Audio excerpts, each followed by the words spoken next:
You guys hear something?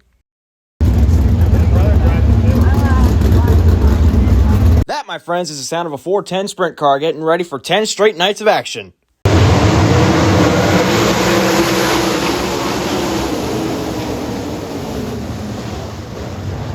Hey everybody, welcome to Pennsylvania Sprint Speedweek 2026 edition. Now this is going to be an informational video about what Pennsylvania Speedweek is, my picks, and even my dark horse picks, kind of like what Joe Donahue does. I'm not trying to steal from him, I promise. I'm just trying to do this my own little way here. I will not be covering every single individual race. That is Joe Donahue's territory, so I will not take that from him. And if you're not subscribed to him already, subscribe. His channel will be in the description below. But without further ado, let's get right into the video. Now, some of you might be wondering, what exactly is Pennsylvania Sprint Speed Week? So basically, it is 10 races in 10 nights all across central Pennsylvania and, well, Maryland for some reason. And they have their own points system. I will not be going over that because I don't really know the specifics. If you want to learn more about that, go watch Joe Donahue's video. That'll be coming up very soon. They hit all kinds of tracks across central Pennsylvania and Maryland. They hit Williams Grove. They hit Lincoln. They hit Port Royal. They go to Grandview. They go to Hagerstown. I don't know why, but, whatever. They go to Selinsgrove. And they also go to Baps. Last year, Path Valley took the place of Selinsgrove. I guess it didn't go off extremely well because Selinsgrove got their date back. But I'm going to throw up the schedule here in a second. I'm going to go over it with you guys. Anthony Macri has won this the past 3 years, but unfortunately he's injured this year, so he can't go on a repeat. All right, well, here it is. The schedule is popping up in 3, 2, 1. There it is. So as you can see, it's literally 10 races in 10 nights. On June 26th is when it kicks off, and they head to Williams Grove Speedway for night number 1. That Saturday is Lincoln, their first show. Sunday is Baps. Monday, they head to Lincoln again, which is $50,000 to win. Tuesday, they head to Grandview. Wednesday is Port Royal. Thursday, they go to Maryland in Pennsylvania Speedweek. Hagerstown is on that Thursday. Friday is Williams Grove. And on the 4th of July, it's Port Royal. And then closing out Speedweek is Selinsgrove Speedway for the finale. So it is definitely going to be a packed week for sure. I don't know how these guys do it. It's just exhausting going to all the races and watching, let alone actually driving the cars. I have mad respect for these guys.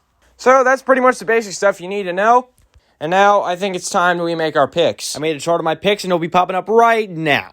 So kicking it off with night number 1, I think it's going to be your reigning Williams Grove track champion, Troy Wogman Jr. taking home the win. He always shows speed there, and he's almost always up there in the fight for the win. Lincoln Speedway is kind of a given. I'm saying Freddie Raymer for this one. I hate to say it because you guys know that I don't like Freddie, but gotta admit the dude's fast. And then for Baps, I said Danny Dietrich is going to get the job done. He's done it 2 years in a row. Can he make it 3? I think he does. Next 2 nights, I said Chase Dietz gets the win. Dietz has been on a roll this year. He could sweep the whole thing if he really wants to. But there are going to be a lot of drivers that are giving him a good run for his money. But I think these 2 races, he gets away with it. And then we make our first trip to Port Royal. Ryan Smith is my pick to get the job done there. Ryan has always shown insane speed in the 69K. And I think he has the best shot. Heading to Maryland for Pennsylvania Speed Week, we're going with Danny Dietrich. He came home second to Kyle Larson last year at Hagerstown, but I think this year he's going to win it. That is, if Kyle doesn't show up.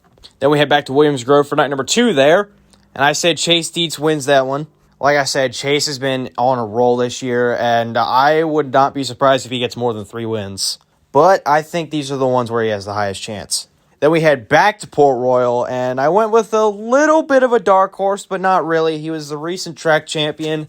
I picked Justin Whitall to get it done for the second trip up to Port Royal Speedway. Like I just mentioned, he was Port Royal track champion last year, and he's always fast there. Just gets unlucky sometimes. But this time I think luck stays on his side, and he gets the win here. And then for the final night, my pick is Danny Dietrich.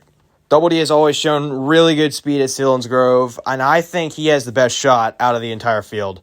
Now, keep in mind that these were recorded before I found out if there are any other invaders coming into town for any of the races besides Logan Schuhart, which he's racing at Lincoln. Maybe more races. It's kind of hard to root against Logan, but I don't think he's going to win. Yes, he will be up there fighting with them, but I just don't think he's going to get the win. Like, these were some pretty tough picks to make. But if I do find out of any drivers that may show up later in the week, my picks may change. So those picks are subject to change for now. But without knowing any extra invaders besides Schuhart, that is what is staying. But I guarantee we're going to see a lot of new invaders coming into town for the $50,000 show at Lincoln on Monday. Now we're going to move on to my dark horse picks, which are guys I expect to do well, but not really a guy that I would immediately pick to win. And there it is. Now for night number 1, I said Buddy Schweibens. He has been showing a lot of speed in the 410, and he's been doing pretty good at local shows, so I think he will run very well. And for night number 2 at Lincoln, I said Brandon Raymer, brother of Freddie. Now, Brandon not in contention for the win as much as brother Freddie, but he's still up there pretty often, I'd say. He's not one to count out at Lincoln, and if he plays his cards right, he could get the job done. For night 3 at Babs, I said Cameron Smith. Never count this guy out. He has been showing a lot of progress and improvement over the couple years that he has been with the RLM 75, and just getting a win with Shark Racing a couple weeks ago.